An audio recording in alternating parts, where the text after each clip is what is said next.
E aqui na Webcom TV, devido ao sucesso do programa Cine Oficina na sua estreia, a pedidos, estamos aqui novamente com esse cineasta maravilhoso, essa pessoa incrível que é, e tenho orgulho de dizer, o meu grande amigo, Luiz Alberto Pereira, o diretor de O Tapete Vermelho, O Efeito Ilha, Jânia 24 Quadros, que vai estar aqui hoje, mais uma vez, num papo descontraído e muito gostoso sobre cinema. Tá? Luiz, muito obrigado pela tua presença mais uma vez aqui no Cine Oficina.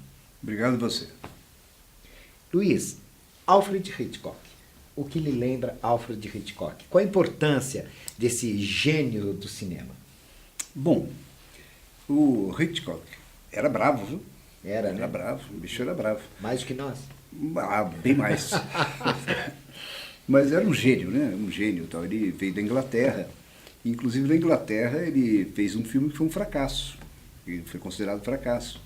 E ele ficou muito triste, ele pensou até em desistir da carreira dele naquele momento. Mas ele acaba, por ele contingências, indo morar nos Estados Unidos e acaba fazendo esses filmes maravilhosos que ele fez lá. E, inclusive, na Inglaterra tinha feito filmes interessantes também. Mas acaba fazendo os grandes filmes dele nos Estados Unidos. Né? O Hitchcock é uma pessoa que sabia trabalhar com olhar alheio. Ou seja, o ator, a importância do olhar para o ator em cinema e TV é muito grande. Né?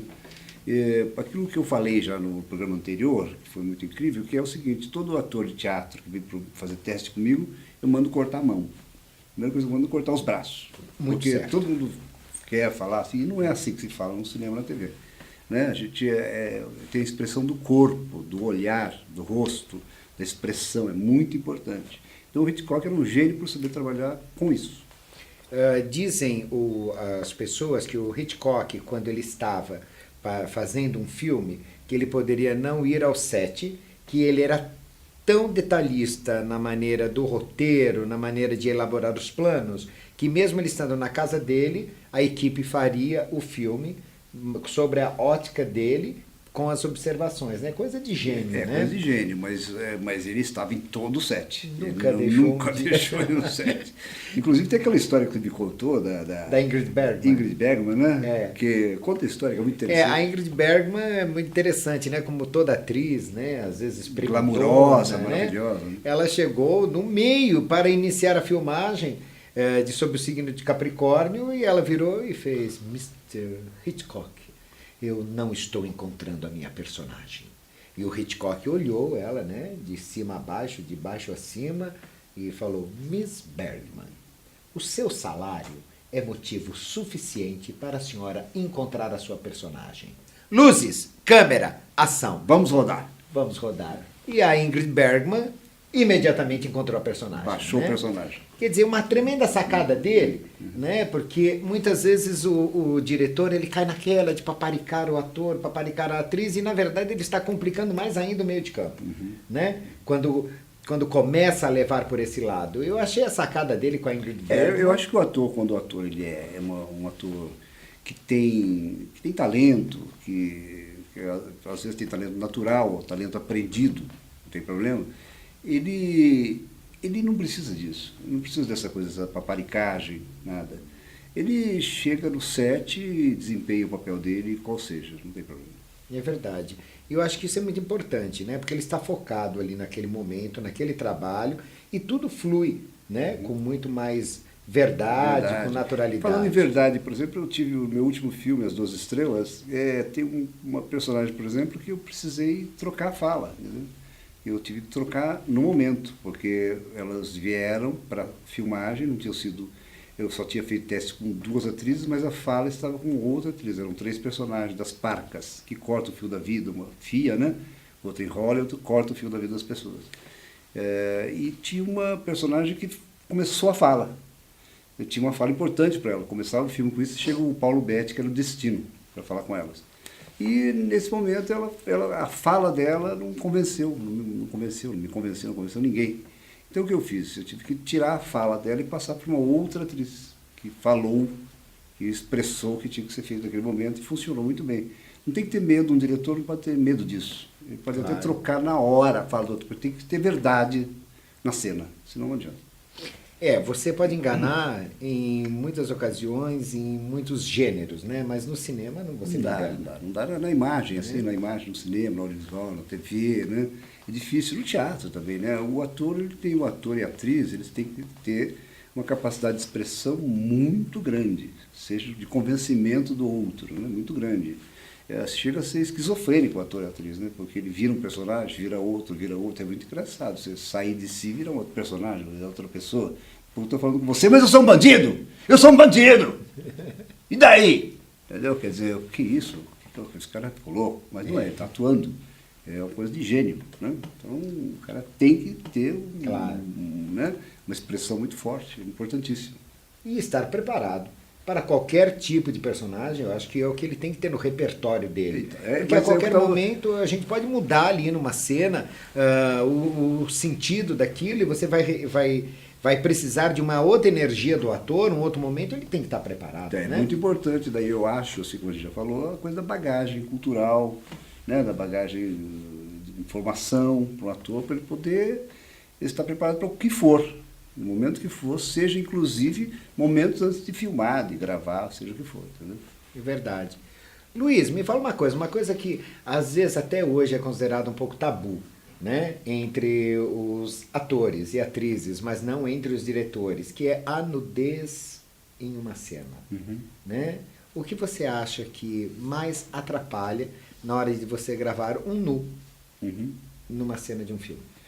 Eu acho que o que mais atrapalha é a falta da privacidade do ator e da atriz, que tem uma equipe por trás da câmera, gravando, filmando aquele ator, a nudez do ator, que a nudez é uma coisa que o ser humano aprendeu a se preservar. Por exemplo, no Hans Stade, que a gente fez, um filme que eu fiz sobre, né, a cultura indígena, né, espaço do século XVI e tal, os atores e atrizes estão todos nus.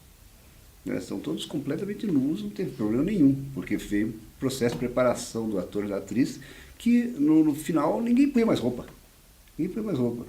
Entendeu? Todo mundo estava, quando começava o set, dia de filmagem, 6 horas da manhã, todo mundo chega, tirava a roupa, eu ficava olhando, eu falava, tudo bando de louco, como é louco a nossa arte. Né? Todo mundo chegava e já tira da roupa, pô, isso aqui, tá normalmente por um canto, tal, então, tá, começava a se pintar com urucum, nu. Aquilo era uma coisa tão normal que não tinha problema. Então, quando o nu é pedido no filme, não tem problema. Agora, tem filmes que às vezes forçam a barra, né? Forçação de barra, tal, para nudez ter um caráter apelativo, tal, não é legal. Mas se é uma coisa que é solicitada para ser, não há problema nenhum. A nudez é completamente normal. E, aliás, todos nós nascemos nus. Né? Quando é curioso isso, quando eu estive no set de Randstaden, e eu entrei, a princípio também um choque, né? Porque todo mundo nu, até quem me recebeu estava nu. Né?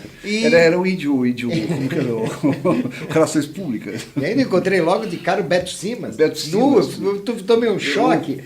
Né? Aí, quando de repente eu me toquei que todos estavam nus, eu comecei a me sentir deslocado, porque eu estava totalmente vestido. É verdade. E aquilo acaba sendo natural, e o desembaraço do ator, das atrizes. Você pega, por exemplo, né, nesse filme que você está falando, o Estênio Garcia, por exemplo, que é um atorzão, né? Atorzaço. Tá? Ele falou, pois não, com a cena tal, nudez, tal, normal. Nem perguntou normal, falou nada. Tirou a roupa, tal, foi, se pintou, tal, pôs as plumas e penas, tal. Fez a cena do pajé que ele era, normal. Você não tem essa preocupação, né? Porque é uma cena solicitada a nudez, não é uma cena, solicitação de nudez, não é uma coisa, uma nudez forçada, exagerada, né? E eu acho que isso o ator sempre precisa estar preparado, né? Sim. Para qualquer tipo de cena que realmente seja condizente com o roteiro, claro, né? com a história. Com a história. Pertinente, né? Claro. Pertinente, que ele possa estar preparado. Porque a grande verdade é a grande dificuldade que nós temos em estar trabalhando um ator e o ator estar despreparado no momento de um filme. O atraso que é para uma produção, os conflitos. Impossível. A produção envolve milhares de reais, quando não é milhões. Aquilo um ator não pode parar um filme. Não pode parar um filme por algum problema de desinformação ou de não estar preparado para o papel. Isso não existe. É inconcebível. Agora, é claro que você antes tem a preparação do ator, né? Tem sempre um tempo que ele vai ler pegar um roteiro, ver o papel dele, qual é, o ator que é bom, que é talentoso, ele vai fazer isso, ele vai ver qual papel, com a fala, já sabe se está com o texto pronto, ou se é um filme de improvisação, ele sabe o que ele vai improvisar, não tem problema. Mas é impossível um ator, um membro da equipe técnica, ou seja quem for, ou o diretor, seja quem for, parar o filme. É uma coisa terrível, porque é um prejuízo muito grande, vai ser muito mal visto por todo mundo. Por isso tem o velho ditado, né? A frase, o show não pode parar. O show must go on, o show tem que continuar. Não é verdade? Isso sempre. Sempre. Né? Luiz, mas nós vamos agora para um intervalo e nós vamos voltar logo aqui no Cine Oficina com mais um bate-papo sobre cinema com o Luiz Alberto Pereira.